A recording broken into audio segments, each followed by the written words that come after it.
राधे राधे प्यारे साथियों, प्रद्योत गुरुकुल में आपका हार्दिक अभिनंदन है। मैं हूं पीके सर, उपस्थित हूं आज फिर से आपके मध्य एक बहुत ही बेहतरीन कंटेंट के साथ। आज हम लेकर आए हैं आपकी परीक्षा में बार बार पूछे जाने वाला एक टॉपिक, जहां से आपको अधिकांश पेपर्स में एक प्रश्न अवश्य मिलता है।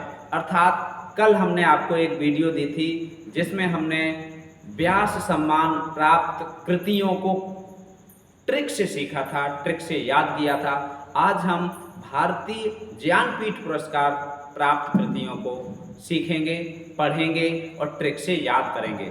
बेहद आसान ट्रिक है, तो दोस्तों तैयार हो जाइए। लगातार आप जुड़े रहते हैं, बहुत अच्छा लगता है, बहुत अच्छे कमेंट कर रहे हैं, बहुत अच्छा स्नेह आपका आ रहा है, बहुत अच्छा रिप्लाई आ रहा है, बहुत अच्छे व्यूज़ भी आ रहे हैं, बहुत बहुत कुछ, सब कुछ अच्छा है। तो हम भी चाहते हैं कि आपकी तैयारी भी अच्छी से चलती ही रहे और आपकी तैयारी में चार चांद लगाने के लिए, आपकी तैयारी को पूरा करने के लिए हम आपके साथ प्रतिदिन उपस्थित होते हैं एक महत्वपूर्ण वीडियो के साथ। तो आज हम ज्ञानपीठ पुरस्कार से पहले बात करते हैं सरस्वती सम्मान पर। सरस्वती सम्मान जो के बिरला फाउंडेशन द्वारा ही दिया जाता है, 1991 में ही शुरू हुआ था। ही का मतलब ये है कि 1991 में ही व्यास सम्मान शुरू हुआ था और 1991 में ही के बिरला फाउंडेशन ने सरस्वती सम्मान शुरू किया था। तो 22 भाषाओं में, जो भारतीय संविधान द्वारा मान्यता प्राप्त 22 भाषाएं हैं, उनमें लेखकों के लिए जो कृतियां 10 साल पहले तक प्रकाशित हुई हैं, उनके लेखकों को ये आपका सरस्वती सम्मान दिया जाता है। तो हिंदी में सरस्वती सम्मान 1991 पहला सरस्वती सम्मान हिंदी में हरिवंश राय बच्चन को दिया गया था और इनकी कृति आत्मकथा, जो इनकी आत्मकथा 4 खंडों में है, उस कृति के लिए इन्हें दिया गया था सरस्वती सम्मान। तो आत्मकथा बहुत पूछी जाती है। आत्मकथा क्या भूलूं, क्या याद करूं। 4 खंड हैं, एक खंड हमने बता दिया, 3 खंड आप या चारों ही खंड आप कमेंट बॉक्स में लिखकर बताएंगे कि हरिवंश राय बच्चन की आत्मकथा के 4 खंड कौन कौन से हैं। ठीक है, तो ये एक हो गया। दूसरा है 2013 में सरस्वती सम्मान गोविंद मिश्र को धूल पौधों पर इस रचना के लिए प्रदान किया गया। ठीक है, तो ये 2 महत्वपूर्ण रचनाएं आपको बता दी, परीक्षाओं में बहुत पूछी जाती हैं, बहुत इंपॉर्टेंट रचनाएं हैं। ठीक है, और अब चलते हैं भारतीय ज्ञानपीठ पुरस्कार पर। ठीक है, तो भारतीय ज्ञानपीठ पुरस्कार पर हम बात करते हैं। भारतीय ज्ञानपीठ पुरस्कार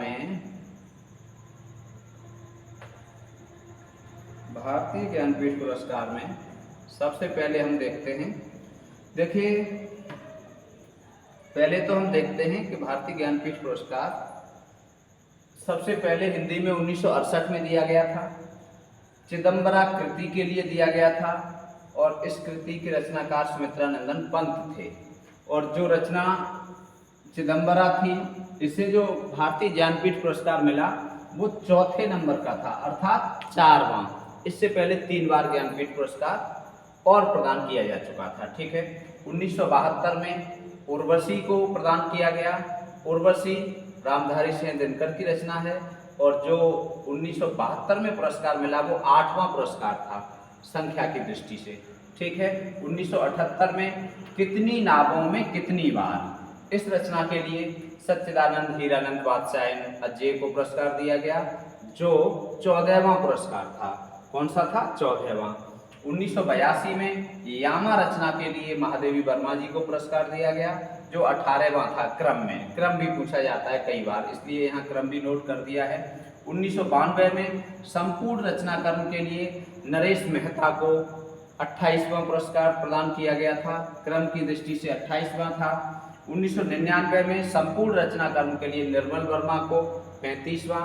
2005 में संपूर्ण रचनाकर्म के लिए कुंवर नारायण को 41वां पुरस्कार प्रदान किया गया।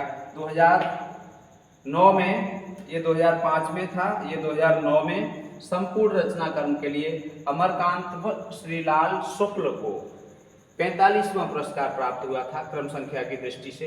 इन दोनों को संयुक्त रूप से दिया गया था। ठीक है, याद रखेंगे। 2013 में संपूर्ण रचना कर्म के लिए केदारनाथ सिंह को 49वां पुरस्कार प्रदान किया गया था। क्रम संख्या की दृष्टि से ये 49वां था। और 2017 में संपूर्ण रचना कर्म के लिए कृष्णा सोबती को 43वां। ठीक है, तो ये पुरस्कार आपको हमने बता दिए सामान्य तरीके से, ये आप नोट कर लें। अब हम आपको बताएंगे बेहतरीन ट्रिक, और ऐसी बेहतरीन ट्रिक एक बार आपको पढ़नी है, 2 बार पढ़नी है, फिर कभी भूलेंगे ही नहीं। अब हम यहाँ से 2 चीज़ें देख रहे हैं। हम इन रचनाओं को, इन पुरस्कारों को 2 भागों में याद करेंगे। 2 भागों में कर तो हम एक बार में भी याद कर सकते हैं, लेकिन 2 में हम इसलिए कर रहे हैं कि यहाँ से 1968 से और 1982 तक, ठीक है, 1968 से 1982 तक, 1968 से ज़्यादा 1968 से 1982 तक, यहाँ तक की जो रचनाएं हैं, यहाँ तक ये पुरस्कार दिया गया है, ये रचनाओं को दिया गया है, अर्थात कृतियों को दिया गया है। तो ये कृतियां जो पुरस्कृत हुई हैं, परीक्षाओं में बहुत पूछी जाती हैं ये चारों कृतियां, तो इन चारों को हम एक जगह याद करेंगे। और यहाँ से लास्ट तक ये प्रदान किया गया है संपूर्ण रचना कर्म के लिए।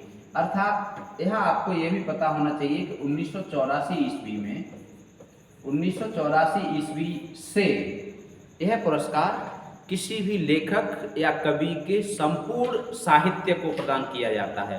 अर्थात किसी लेखक ने बहुत अच्छा लिखा है तो उसके पूरे साहित्य को मिलता है। पहले एक कृति को मिलता था, एक पुस्तक को मिलता था, एक रचना को मिलता था, ठीक है, एक ग्रंथ को मिलता था, तो यहाँ से बदल गया। तो जब 2 तरह का पुरस्कार यहाँ से मिल रहा है तो हम 2 तरह से याद करेंगे, 2 ट्रिक से याद करेंगे। पहला ट्रिक हम याद करते हैं, पहला वाला, ठीक है, ट्रिक हमने लिख रखी है, देखिए, ये देखो, शानदार ट्रिक है। वाह, बहुत बढ़िया, ये देखो, ये ट्रिक है, आपको दिख रही होगी। अब बस यहीं रुक जाओ। ये है, देखो,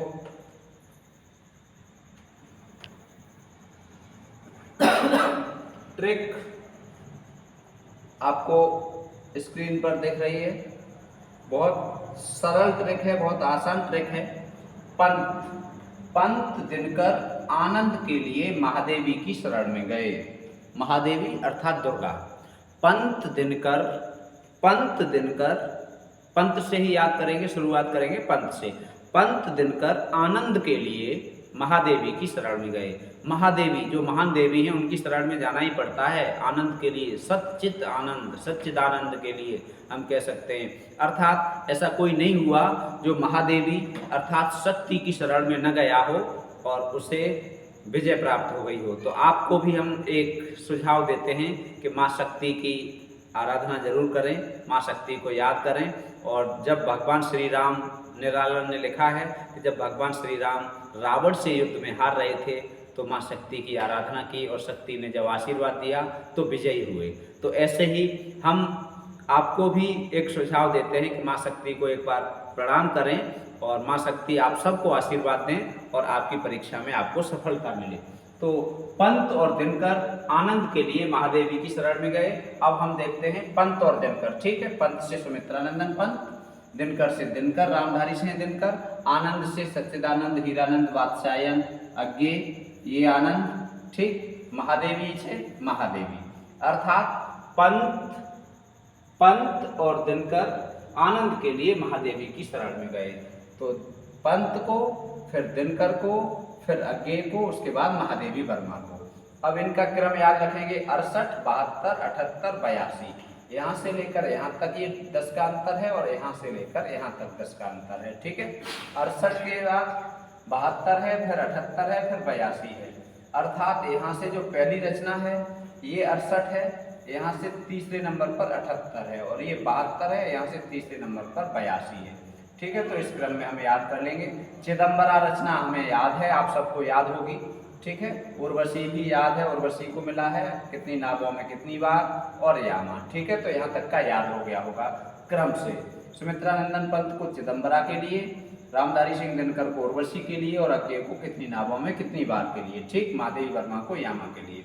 अब जो दूसरा भाग है इसे हम दूसरी ट्रिक से याद करेंगे, 1992, ठीक है। यहाँ से जो दूसरा भाग है, एन कुंवर अमर श्री के साथ केदारनाथ में कृष्णा की शरण में गए। ऊपर क्या था, महादेवी की शरण में गए, नीचे क्या है, कृष्णा की शरण में गए। एन कुंवर अमर श्री के साथ केदारनाथ में कृष्णा की शरण में गए। एन कुंवर अमर श्री के साथ, किनके साथ, अमर श्री के साथ केदारनाथ में कृष्णा की शरण में गए। केदारनाथ में कृष्णा की शरण में गए अर्थात देखो 1992 संपूर्ण रचना कर्म के लिए एन, पहले एन का अर्थ है नरेश, ये यहाँ लिखा हुआ है, नरेश निर्मल, ऐसे भी कह सकते हैं नरेश निर्मल कुंवर, एन कुंवर की जगह नरेश निर्मल कुंवर अमर श्री के साथ केदारनाथ में कृष्णा की शरण में गए। तो पहले एन से क्या है, नरेश मेहता, दूसरे एन से निर्मल कुमार, उसके बाद कुंवर से कुंवर नारायण, अमर श्री से ये अमरकांत हैं और श्रीलाल शुक्ल हैं, अमर से अमरकांत, श्री से श्रीलाल शुक्ल, ठीक है। केदारनाथ से केदारनाथ सिंह और कृष्णा से कृष्णा सोबती। तो ये इन्हें संपूर्ण रचना कर्म के लिए दिया गया है। तो इनकी रचनाएं तो हमें याद करनी नहीं है, बस केवल इनके लेखक याद करने हैं, कवि याद करने हैं और वर्ष याद करना है। यहाँ 92 में मिला है नरेश मेहता को, 99 में निर्मल वर्मा को, 2005 में कुंवर नारायण को, 2009 में अमरकांत और श्रीलाल शुक्ल को, 2013 में केदारनाथ सिंह को, 2017 में कृष्णा सोबती को, ठीक है। तो ये हमें आशा और विश्वास है कि इस ट्रिक से आपको ये क्रम से याद हो गए होंगे, ठीक है। ऊपर भी क्रम से याद हो गए होंगे। आप कमेंट बॉक्स में अवश्य लिखें आपको ट्रिक कैसी लगी और आपको याद हुए कि नहीं हुए, ठीक है। अन्य तथ्य 1965 में श्री साहू शांति प्रसाद जैन व उनकी पत्नी रमा जैन ने ज्ञानपीठ पुरस्कार की शुरुआत की थी। प्रथम विजेता जी शंकर कुरूप थे जो मलयालम के लेखक थे। 22 भाषाओं में ये प्रदान किया जाता है और पुरस्कार राशि आप कमेंट बॉक्स में लिख कर बताएं वर्तमान में ज्ञानपीठ पुरस्कार में कितनी राशि दी जाती है, ठीक है। तो आज का टॉपिक बहुत छोटा था और बहुत आसान था और परीक्षा की दृष्टि से बहुत महत्वपूर्ण था। आप देख रहे हैं प्रद्योत गुरुकुल। किसी भी संघ का समाधान के लिए 97 58 43 28 87 इस फोन नंबर पर बात कर सकते हैं। आप PDF को प्राप्त करने के लिए प्रद्योत गुरुकुल जो टेलीग्राम चैनल है आप उस पर जुड़ सकते हैं। मैं लिंक दे दूंगा वीडियो में। और उसके अलावा आपने वीडियो देखी है उसके लिए आपका हृदय से धन्यवाद। आपका बहुत सारा स्नेह, बहुत सारा प्रेम, बहुत सारा आपका कमेंट, बहुत सारे लाइक शेयर सब कुछ मिल रहा है। हमारी तो झोली भरी हुई है, हमें बहुत खुशी होती है और हम आपके लिए कुछ कर पा रहे हैं। हमारे द्वारा दिया गया कंटेंट आपको पसंद आ रहा है, इसके लिए हम आपका हृदय से आभार व्यक्त करते हैं और मिलते हैं अगली वीडियो में। तब तक स्वस्थ रहिए, मस्त रहिए, पढ़ते रहिए, राधे राधे कहते रहिए। जय हिंद, जय भारत।